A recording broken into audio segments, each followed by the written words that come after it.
शादी के बाद बात बात पर सीमा अपने मायके की श्रेष्ठता सिद्ध करने लगी। इसी बात से तंग आकर राकेश ने क्रोध में उसे मायके भेज दिया। लेकिन जब राकेश को उसकी असलियत पता चली तो क्रोध की जगह से सीमा पर असीम प्यार उमड़ आया। हाय गाइस, मैं हूं रंजित कुमार और आज मैं आपके लिए लेकर आया हूं एक कहानी। ये बहुत ही सुंदर कहानी है और इस कहानी का शीर्षक है निष्कलंक चांद। तो चलिए कहानी को शुरू करते हैं।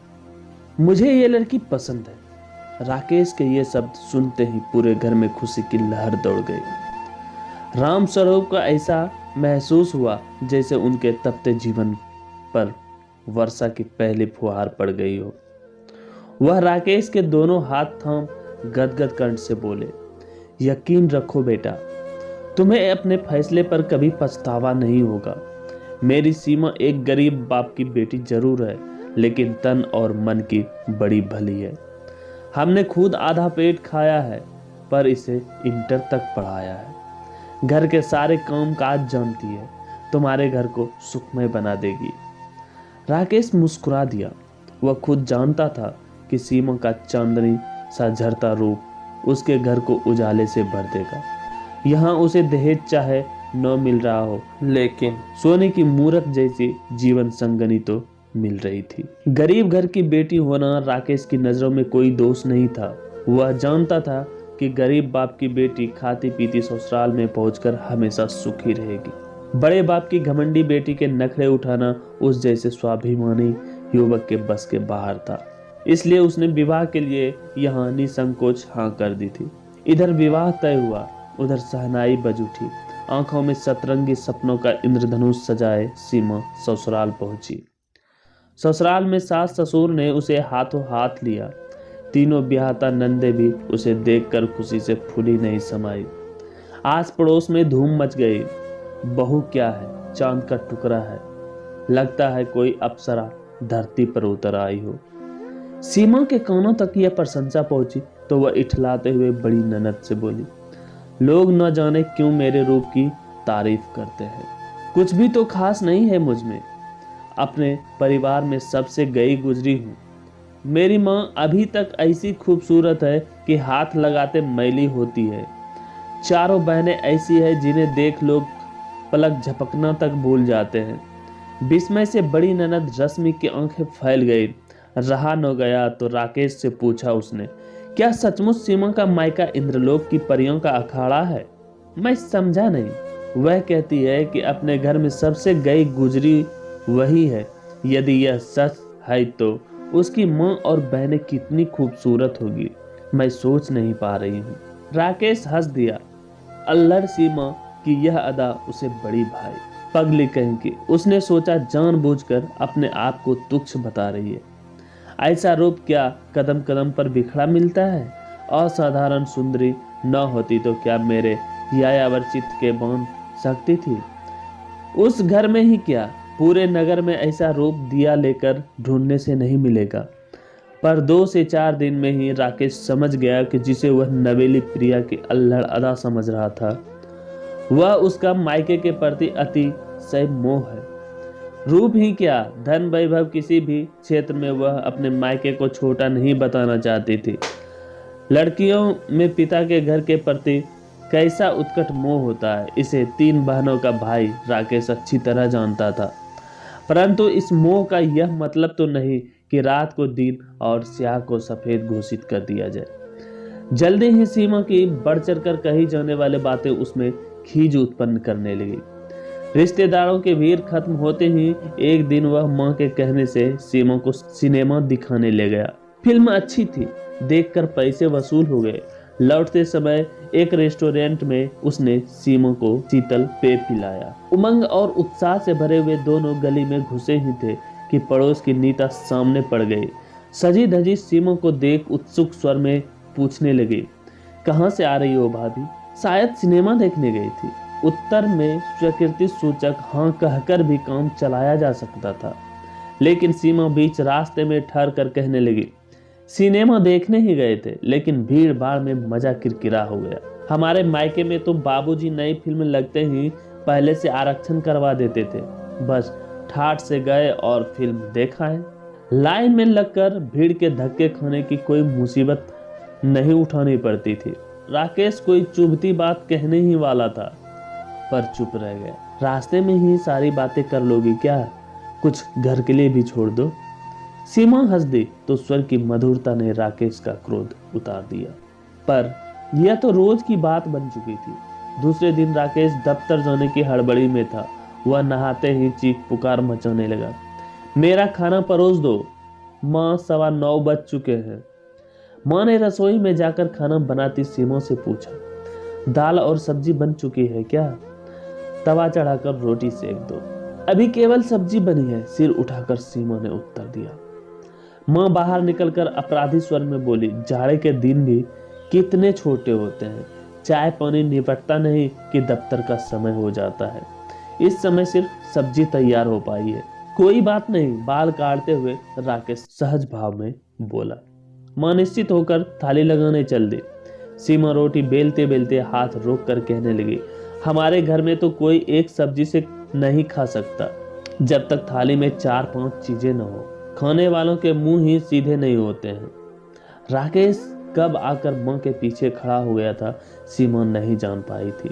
वह कुछ और बोलते ही जा रही थी कि किंचित रूखे स्वर में राकेश ने डांट दिया, तुम्हारे पीहर में 56 व्यंजनों का थाल रहता होगा।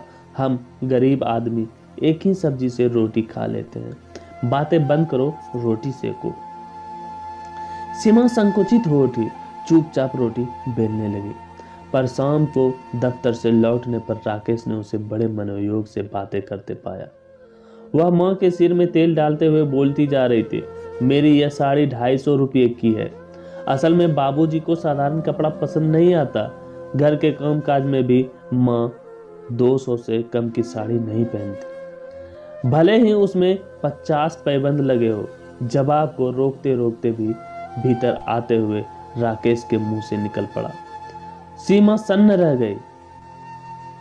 उसकी सीप जैसी आंखों में मोती डबडबा आए। माँ ने झिड़का, तू कमरे में जा, तुझसे तो कुछ नहीं कह रही है। वह बेकार में सारा दिन बेचारी को रुलाता रहता है। राकेश को भी पछतावा हुआ।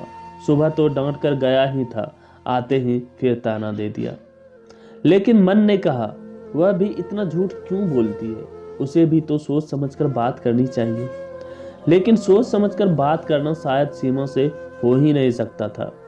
हर बात में वह अपने मायके की श्रेष्ठता सिद्ध करने पर तुल जाती थी। उसकी ये बातें राकेश को जहर बुझे तीर जैसी लगती थी। उस दिन फिर ऐसा ही मौका उपस्थित हो गया।